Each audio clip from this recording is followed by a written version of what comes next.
భక్తి సంగీతానికి ఈనాటి క్రైస్తవ భక్తి సంగీతం వ్యత్యాసం ఏంటంటే ఏమన్నా వ్యత్యాసం? ఆనాడు పాటలు పాడుతుంటే వినేవారు కదిలించబడేవాడు, ఇప్పుడు పాడేవాడే కదులుతున్నాడు.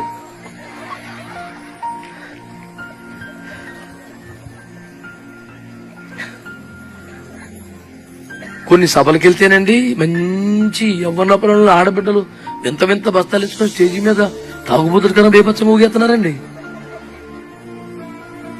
మళ్ళా దరిద్రాన్ని కూడా లైట్లు తగ్గించేసి పొగ స్టేజ్ మీద.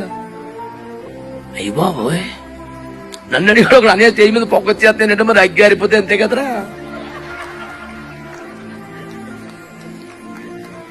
పనికి మళ్ళీ పనులు చేస్తే మరి నేను ఒప్పుకోను. అందుకని 28 సంవత్సరాల సేవా ప్రయాణంలో వేవేల కొలది బాప్తిస్మాలు ఇచ్చిన అనేక దేశంలో సంచరించి వాడబడిన నెలకు 3500 మంది సేవకులతో కలిసి అయ్యప్ప విజ్ఞాపనోద్యమంలో ప్రార్థనలు చేస్తున్నా. సంపాదించుకున్న 100 మందిలో 90 మంది శత్రువులు, 10 మంది అభిమానులు.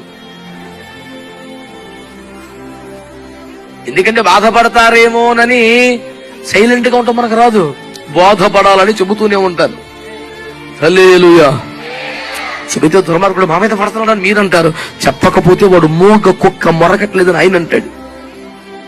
ఆయనతో శభాష్ అనిపించుకోవడానికి మీ అందరితో వచ్చి అనిపించుకోవడానికి రెడీ, ఇబ్బంది ఏమి లేదు. ఆ ఒక్క గడియ బల మంచి దాసుడు అనిపించుకోవడానికి జీవితం అంతా తన్నించుకోవడానికి రెడీ, ఇబ్బంది